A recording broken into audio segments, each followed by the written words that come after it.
नारायणं नमस्कृत्यं नरं चैव नरोत्तमं देवीं सरस्वतीं चैव ततो जयमुदीरयेत्। जय श्री कृष्ण। राधे राधे। कार्तिक मास महात्म्य पद्म पुराण से वर्णित 5वां अध्याय सुनेंगे आज। सब बोलिए विष्णु भगवान की जय। ओम नमो भगवते वासुदेवाय। राजा पृथु ने नारद जी से कहा, हे मुनि श्रेष्ठ, कार्तिक का व्रत करने वाले पुरुषों के लिए जिस महान फल की प्राप्ति बताई गई है, आप उसका वर्णन कीजिए। किसने इस व्रत का अनुष्ठान किया था? तब नारद जी बोले कि हे राजन, पूर्व काल की बात है। सहाय पर्वत पर करवीरपुर में धर्मदत्त नाम के एक धर्मज्ञ ब्राह्मण रहते थे, जो कि भगवान विष्णु का व्रत करने वाले तथा भली भांति श्री विष्णु पूजन में सर्वदा तत्पर रहने वाले थे। वे द्वादश अक्षर मंत्र का जप किया करते थे। अतिथियों का सत्कार उन्हें विशेष प्रिय था। एक दिन कार्तिक मास में श्रीहरि के समीप जागरण के लिए वे भगवान के मंदिर की ओर चल पड़े। उस समय एक पहर की रात बाकी थी। भगवान की पूजन की सामग्री साथ में लिए हुए जाते हुए ब्राह्मण ने मार्ग में देखा कि सामने से एक राक्षसी आ रही है। उस राक्षसी की आवाज बड़ी ही डरावनी थी। टेढ़ी मेढ़ी दाढ़ी, लपलपाती हुई जीभ, दसे हुए लाल लाल नेत्र, नगन शरीर, लंबे लंबे ओठ और घर घर करके शब्द करती हुई, इस प्रकार का उसका हुलिया था। उस राक्षसी को देखकर ब्राह्मण देवता भय से थर्रा उठे। सारा शरीर उनका कांपने लगा। उन्होंने साहस करके पूजा की सामग्री तथा जल से ही उस राक्षसी के ऊपर रोषपूर्वक प्रहार किया। ब्राह्मण देव ने हरि नाम का स्मरण करके तुलसी मिश्रित जल उस राक्षसी पर मारा, जिससे कि उस राक्षसी का सारा पातक नष्ट हो गया। अब उसे अपने पूर्व जन्म के कर्मों का परिणाम स्वरूप प्राप्त हुई इस दुर्दशा का स्मरण हो आया कि उसको यह दुर्दशा किस प्रकार प्राप्त हुई है। उसने ब्राह्मण को दंडवत प्रणाम किया और ब्राह्मण देव से राक्षसी इस प्रकार बोली। राक्षसी बोली कि हे ब्राह्मण देव, मैं पूर्व जन्म के कर्मों के कुपरिणामवश इस दशा को पहुंची हूँ। अब कैसे मुझे उत्तम गति प्राप्त होगी? राक्षसी को अपने आगे प्रणाम करते हुए देख तथा पूर्व जन्म के किए हुए कर्मों का वर्णन करते हुए देखकर ब्राह्मण को उस राक्षसी पर बड़ा ही विस्मय हुआ। वे उससे इस प्रकार बोले। ब्राह्मण देव बोले, हे राक्षसी, तुम किस कर्म के फल से इस दशा को पहुंची हो? कहां से तुम आई हो? तुम्हारा क्या नाम है? तुम्हारा आचार व्यवहार कैसा है? यह सारी बातें तुम मुझे बताओ। तब वह कलह नाम की राक्षसी बोली, हे ब्राह्मण देव, मेरे पूर्व जन्म की बात है। सौराष्ट्र नगर में भिक्षु नाम के एक ब्राह्मण रहते थे। मैं उन्हीं की पत्नी थी। मेरा नाम कलहा था। मैं बड़े भयंकर स्वभाव की स्त्री थी। मैंने वचन से कभी अपने पति का भला नहीं किया, उन्हें कभी मीठा भोजन नहीं परोसा। मैं सदा उनकी आज्ञा का उल्लंघन ही किया करती थी। कलह मुझे विशेष प्रिय था। वे ब्राह्मण मुझसे सदा उद्विग्न रहा करते थे। अनंत तो गतवा मेरे पति ने दूसरी स्त्री से विवाह करने का विचार कर लिया। तब मैंने विष खाकर अपने प्राण त्याग दिए। तत्पश्चात यमराज के दूत वहां पर आए और मुझे बांधकर पीटते हुए वे यमलोक में लेकर गए। यमराज ने मुझे वहां उपस्थित देखकर चित्रगुप्त जी से पूछा कि हे चित्रगुप्त, देखो तो सही इसने कैसा कर्म किया है। इसे शुभ कर्म का फल मिलेगा या अशुभ कर्म का? तब चित्रगुप्त जी ने कहा कि हे धर्मराज, इसने तो कोई शुभ कर्म किया ही नहीं है। यह स्वयं मिठाइयां उड़ाती थी और अपने पति अर्थात अपने स्वामी को इसने कभी कुछ नहीं दिया। अतः बलगुली अर्थात चमगादड़ की योनि में जन्म लेकर यह अपनी विष्ठा खाती हुई जीवन धारण करे। इसने सदा अपने स्वामी से द्वेष किया है तथा सर्वदा कलह में ही इसकी प्रवृत्ति रही है। इसलिए यह शोकरी की योनि में जन्म लेकर विष्ठा का भोजन करती हुई अपना समय व्यतीत करेगी। जिस बर्तन में इसने भोजन बनाया उसी में सदैव इसने भोजन खाया। अतः उस दोष के प्रभाव से यह अपनी ही संतान का भक्षण करने वाली बिल्ली बने तथा अपने स्वामी को निमित्त बनाकर इसने आत्मघात किया है। अतः यह अत्यंत निंदनीय स्त्री कुछ काल तक प्रेत के शरीर में भी निवास करे। दूतों के साथ इसको यहाँ से मरु प्रदेश में भेज देना चाहिए। वहां चिरकाल तक यह प्रेत का शरीर धारण करके रहे और इसके बाद यह पापिनी 3 योनियों का भी कष्ट भोगेगी। अब आगे कलहा उस ब्राह्मण देव को अपनी कथा सुनाती हुई कहती है कि हे विप्रवर, मैं वही पापनी कलहा हूं। प्रेत के शरीर में आए हुए मुझे 500 वर्ष बीत चुके हैं। मैं सदा ही अपने कर्म से दुखित और भूख प्यास से पीड़ित रहा करती हूँ। एक दिन भूख से पीड़ित होकर मैंने एक बनिए के शरीर में प्रवेश किया और उसके साथ दक्षिण देश में कृष्णा और वेणी के संगम पर आई।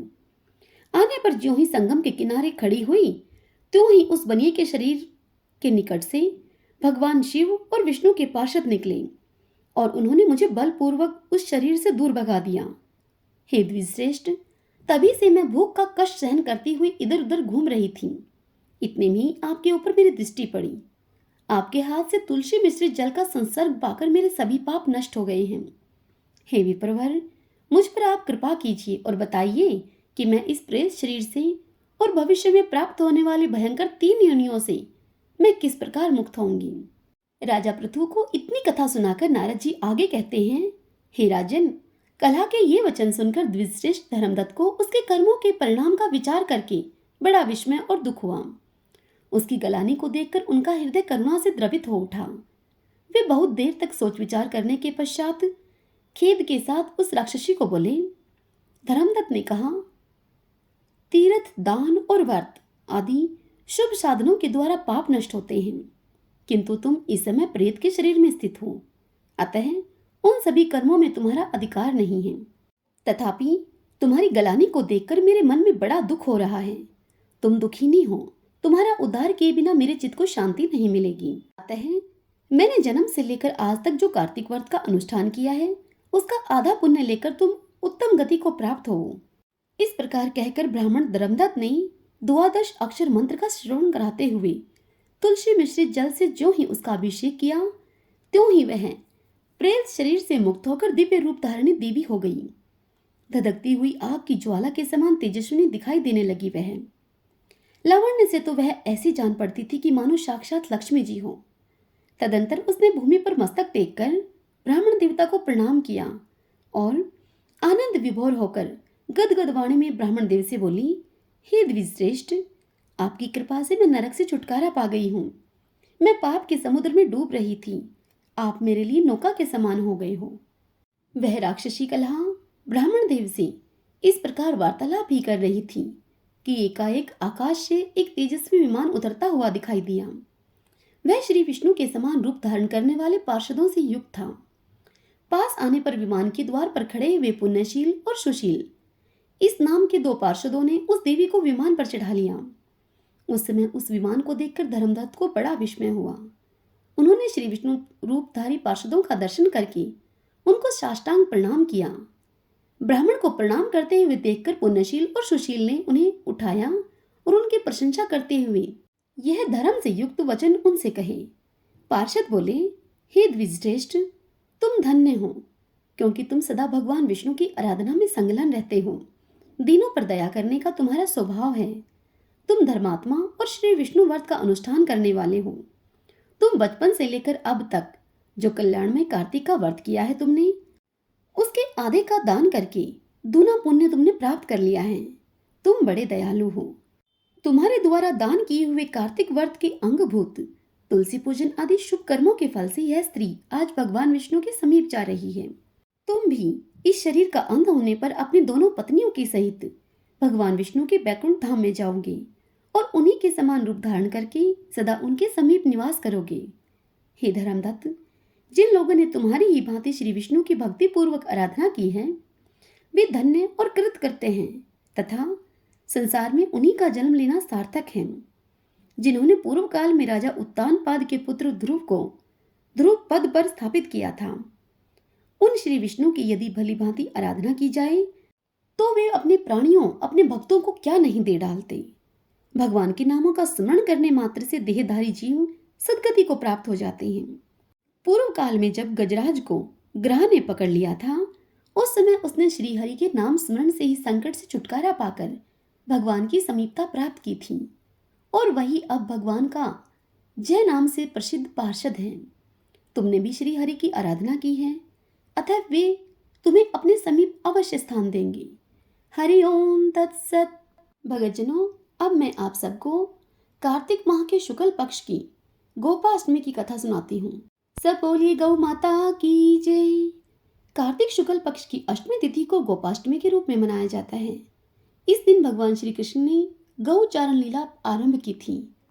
इस दिन बछड़े के सहित गाय का पूजन करने का विधान है। इस दिन प्रातःकाल उठकर नित्य कर्म से निवृत्त होकर स्नान करते हैं। प्रातःकाल ही गौओं और उनके बछड़ों को भी स्नान कराया जाता है। गौ माता के अंगों में मेहंदी, रोली, कुमकुम आदि यह लगाए जाते हैं। गायों को सजाया जाता है। प्रातःकाल ही धूप, दीप, पुष्प, अक्षत, रोली, गुड़, जलेबी, वस्त्र और जल से गौ माता की पूजा की जाती है और उनकी आरती उतारी जाती है। पूजन के बाद गौग्रास निकाला जाता है। गौ माता की परिक्रमा की जाती है। परिक्रमा के पश्चात गौओं के साथ कुछ दूर तक संध्या के समय उनके पीछे पीछे चला जाता है। इस विषय में एक पुरानी कथा है, वही आपसे बतलाती हूँ। भगवान श्री कृष्ण ने जब छठे वर्ष की आयु में प्रवेश किया, तब एक दिन भगवान माता यशोदा से इस प्रकार बोले। भगवान श्री कृष्ण बोले, मैया अब हम बड़े हो गए हैं।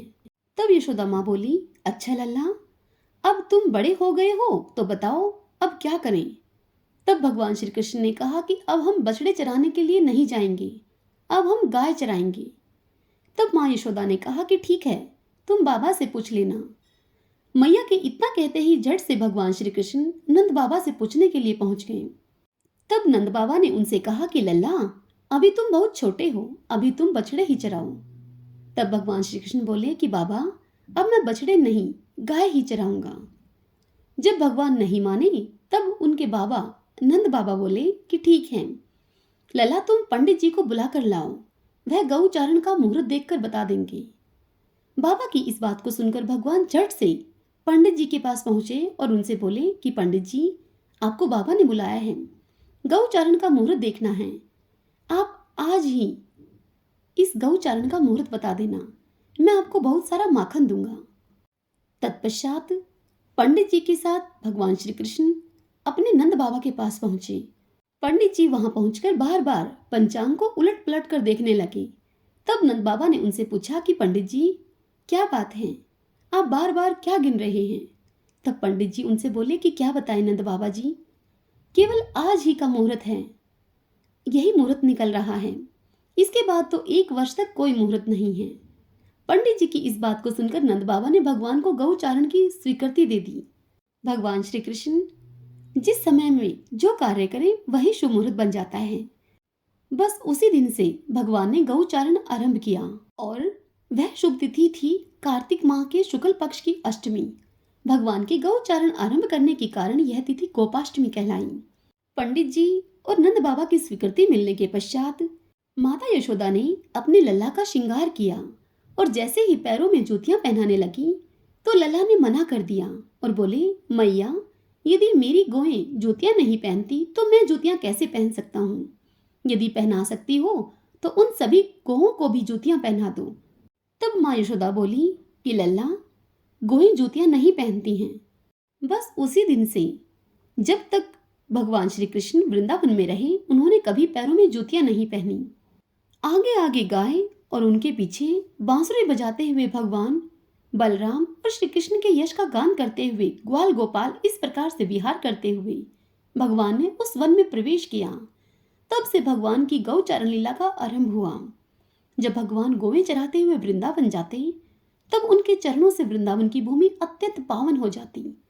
वह वन गौओं के लिए हरी भरी घास से युक्त एवं रंग बिरंगे पुष्पों की खान बन गया था। हरिओम तत्सत। सब बोलिए श्री कृष्ण भगवान की जय। गोपाष्टमी की जय। गोविंद गोविंद हरे मुरारी, गोविंद गोविंद मुकुंद कृष्ण, गोविंद गोविंद रतांग पाणी, गोविंद दामोदर माधवेति। ओम नमो भगवते वासुदेवाय।